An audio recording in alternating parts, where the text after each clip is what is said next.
كل بقى التريكات والحركات والحاجات بتاعت سوهاج معانا، صح؟ معانا احنا النهارده معانا اكلتين بتوع سوهاج، المخروطه الاخميمي، صح؟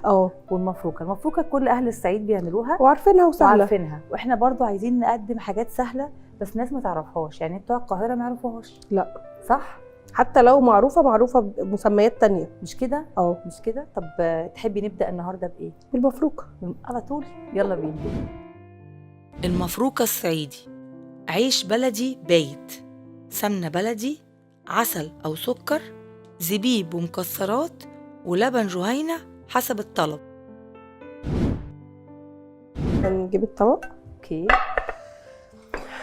طب اني احلى بقى اسالك واحنا بنشتغل؟ تمام. سوهاج ولا القاهره؟ لا سوهاج طبعا. الفخر. لا سوهاج طبعا والله. صراحه عندك حق، انا يعني سوهاج رحتها 3 مرات ما شاء الله. كل مره اروحها بقول لهم مش عايزه ارجع، قلبي بيتساب منه حته، بيتساب منه حته. بصي هو كل مكان ليه طبيعته. بس هو اللي بيميل للطبيعه وللهدوء سوهاج هيحب سوهاج. وسوهاج كمان دلوقتي في 2026 ما بقتش زي الاول. يعني الكرة ماشي، وحتى برضو الكرة مش اللي هو الساعه 6 المغرب بتلاقيهم ناموا. لا جميله. لا لما يناموا المغرب ايه المشكله؟ يعني في ناس ضد المبدا ده.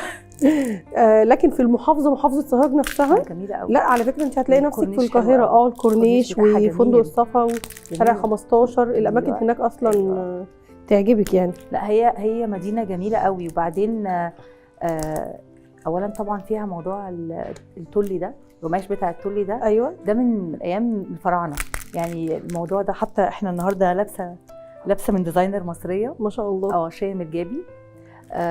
خدي بالك ان التولي ده مصر دلوقتي بتحاول تسجله باسمها في اليونسكو، لان ده بيتعمل بخيوط فضه، والستات هي اللي بتقعد تعمله كده بالراحه بالراحه بالراحه، يدوي بالظبط، وبيبقى غالي جدا جدا. وبدا كمان يتلبس، يعني في ممثلات اجانب بيلبسوه، لان هو ما بيتعملش اولموست غير في مصر. في دول تانية بدات تعمله بعدينا، بس الاصل في مصر. احنا هنحتاج تولع البوتاجاز. قولي لي عايزه مني اي حاجه اعملها معاكي يا شباب؟ لا هي حلوه قوي. بصي احنا الطبيعي دلوقتي اقتصاديه جدا، هي اقتصاديه وموفره. الوجبه دي المفروض ان في اغلب البيوت الصعيديه زمان كانوا لما ست البيت مثلا بتخبز عندها يوم سوق مثلا رايحه تجيب حاجات، او يوم مضغوطه فيه، او الظروف الاقتصاديه مش احسن حاجه يعني، كانت بتعملها لاولادها يعني. اوكي. بحيث ان هي وجبه مش مكلفه. عيش عندهم في البيت بيتحمص وبعدين بتدفي وبتحطي سمنه وبعد كده بتحمصي بقى العيش. هنحمصه دلوقتي ان شاء الله مع بعض. السمنه بس تسخن شويه. انا مش عايزه اعليها علشان هو اصلا مش عالي قوي، ضعيف. تمام. بس فالمفروض ان هي حاجه بسيطه يعني. بنحمص العيش في السمن ولما خلاص بيبتدي يتحمص ويشرب من السمن بنحط عليه بقى التحليه. دي بتبقى مختلفه اذواق يعني. اوكي. اللي عايز سكر وقرفه، اللي عايز عسل اسود. طبعا عسل اسود لانه ده في اصل الصعيد. اصل الصعيد طبعا. عسل نجع حماد اصلا. بالظبط كده، بالظبط كده. حتى بقى لما رجوعا لموضوع التلي الشندويلي ده، في براند ده اسمه تلي الشندويلي من قرية شندويل. تمام. دول ستات مصريات اتعلموا الحرفة اليدوية، والمجلس القومي للمرأة ساعدهم ان هم يعملوا البراند، وبقى اول براند مصري لحرفة، يعني هو براند معاصر لحرفة قديمة. تمام. ايوه بيجددوا بيسوقوه بقى في معارض دولية، وفعلا بدأ يتشهر قوي. بصي هو اصلا اغلبيه محافظات مصر دلوقتي بتحترف الحرف اليدويه. مصبوط. يعني في سوهاج كتير جدا. مصبوط. وفي كرة تانية، بس احنا خلينا نتكلم على بلدنا يعني، نعمل مكاننا. متحيزه قوي. ايوه ما بلدي. بحب كده. احنا هننزل العيش. بحب كده. انت عارفه مين من عندكم بقى من سوهاج؟ لو رجعنا قوي لورا بقى من ايام القدماء المصريين، الملك مينا ده مسقط راسه. تمام. حتى كمان شعار البلد بتاع المحافظه ملك مينا. تمام. انا بس هنتبه لده شويه. تحبي اقلبها لك؟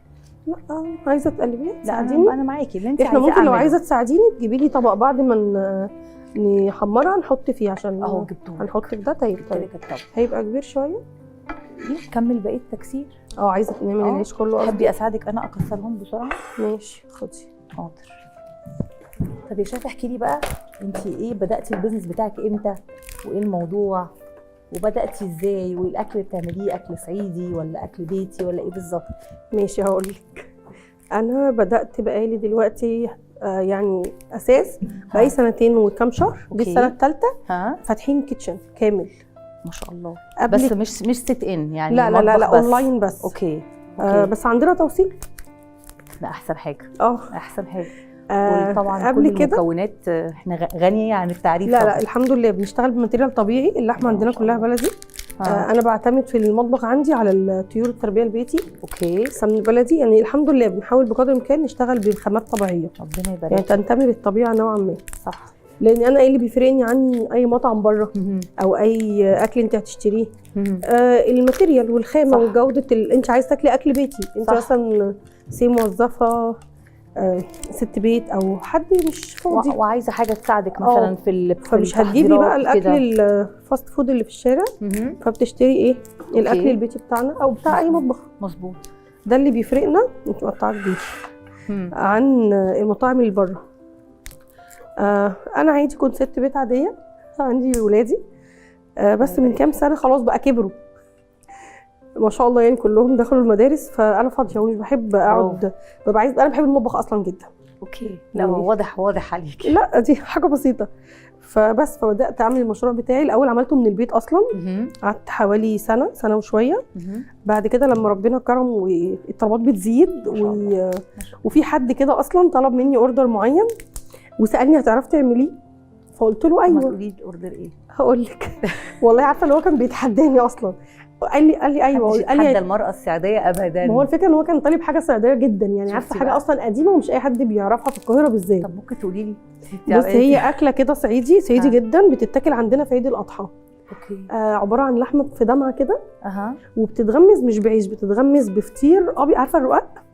اوكي. زي الرقاق بالظبط بس بيبقى طري قبل ما يوصل. سخينه؟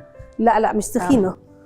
اسمها ايه؟ اسمها تقليه باللحمه، وبتاكليها بالعيش ده. هو بيبقى العيش ده عباره عن ميه، يعني دقيق وميه وملح.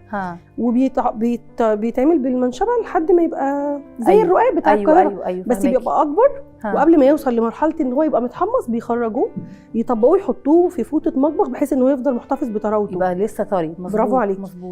بس الاكله بتعتمد على اللحمه والبصل والطماطم فقط، ومفيش بقى توابل ولا افتكاسات، ملح وفلفل اسمر، عارفه الحاجات اللي هي الطبيعيه بتاعتنا. كل يعني مش كل، اغلب المحافظات كده توابلنا كمطبخ بسيطة. مصري قليله جدا. فساعتها هو طلب مني الاكله دي مع ويكا.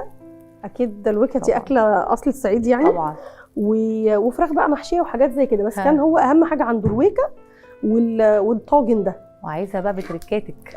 فعملته له وعملته له اللي هو، يعني عايزه اقول لك الطاجن ده عشان اللحمه مش بتتسلق، انت بتقطعي بصل كم كبير، تحمريه شويه وتحطي اللحمه، وقبل ما يتشوحوا شويه كده تحطي الطماطم. خلاص. وهم بقى بيقعدوا يستووا مع بعض، فبياخد له مثلا متوسط ساعه وساعه كمان في الفرن عشان يبقى ياخد بقى من طعم الطاجن الفخار اصلا. ايوه طبعا.